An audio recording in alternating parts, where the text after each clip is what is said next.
distinct pleasure for me to be in the position that I'm in with this group of people.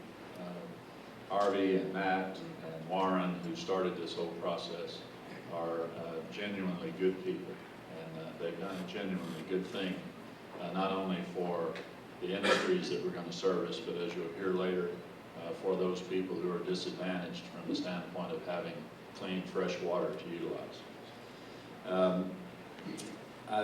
I want to go back about 7 or 8 months, and I want to tell you the story of our implementation program that is now coming to fruition, and then tell you a little bit about where we're going to go from this point forward in that process.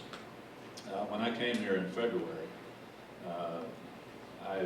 I walked into a company that was a traditional research and development based organization. They were doing a lot of really good innovative work, but they had not yet settled on a direction, a business model, or in fact the final version of the technology that would be applied commercially. So in that period of time from February until now, we have attained a number of accomplishments that I think are remarkable. For one thing, we have settled on the current version of the technology that will be or is being employed. That is a huge win in itself. We have created a business model that I believe affords us the ability to protect this technology, patented though it is, from industrial incursion by competitors, and also those people with whom we are competing and for whom we are considered to be disruptive from actually disrupting our technology. So we do that by virtue of an own and operate strategy. None of these machines, none of this technology will leave our control at any time. None of our clients will obtain the rights to any of this technology, nor will they be allowed to operate it. We also found ourselves in a position of rapid growth where we had very limited business processes in place in the company.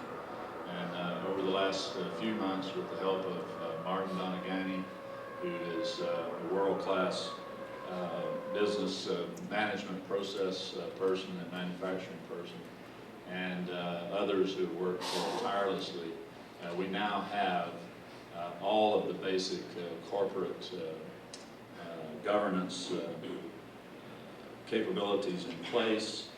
Matt's going to talk a little bit more about the actual specifics of that, but those implementations are well underway. Many of them have been completed. Another major milestone was the negotiation of a contract or a relationship with Jabil Circuit. Jabil Circuit is one of the largest contract manufacturing companies in the world. They were looking for a water technology that would lead them into a new sector of business for that company, and they chose us, which I think says a great deal about the technology and what we can do with it. Jabil's relationship, our relationship with them, allows us the luxury of having scalable manufacturing capability that can meet the demand as we can see it into the future. So we have a couple of those representatives here, Brian Altaver and David Johnson, who I hope you get a chance to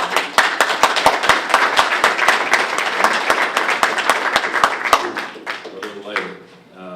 We're now rolling out the version 1 units on a regular basis. These units are capable of processing 630 gallons or 15 barrels a minute for those of you who are in the oil field, which is a significant volume of water. That's 330 million gallons of water a year per unit, which is significant. So that's occurring right now.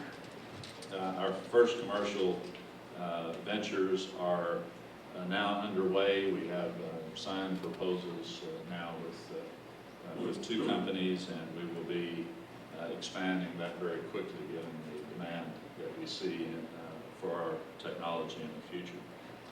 The way we're going to implement the rollout of this equipment is very straightforward. We know, for example, that in the oil and gas business, the majority of the activity now centers around the oil and gas shale plays.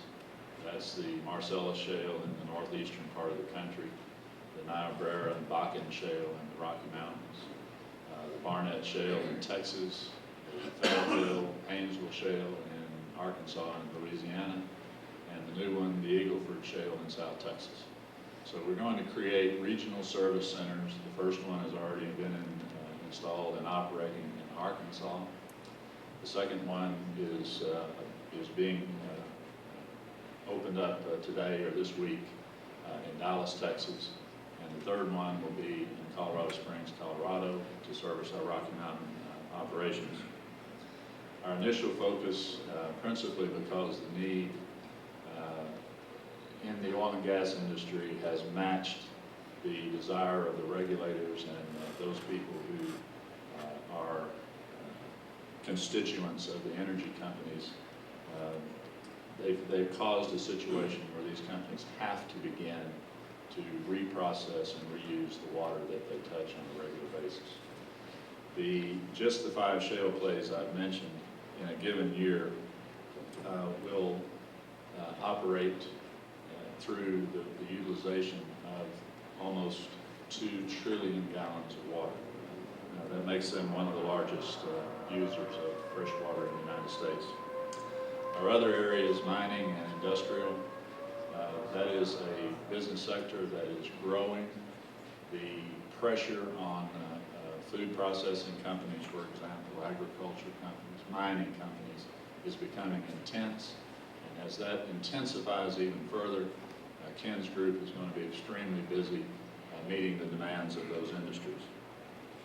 Maritime is another potential huge marketplace for us. Its time will come when the regulators, the EPA particularly, pass a consolidated set of regulations that will drive the business to us. And that'll be dominated obviously by ballast water in commercial vessels. I'm looking forward to the next 6 months or so. We have current negotiations underway with a number of Fortune 100 companies in the oil and gas business. Ken is actively pursuing a half a dozen similar scenarios in the industrial and food processing industry. Dante is in the maritime, is closely monitoring the EPA and the congressional hearings and things that are being held on the maritime water issues. And when the time comes, we will move very rapidly into that marketplace as well. Harvey, thank you very much for the opportunity.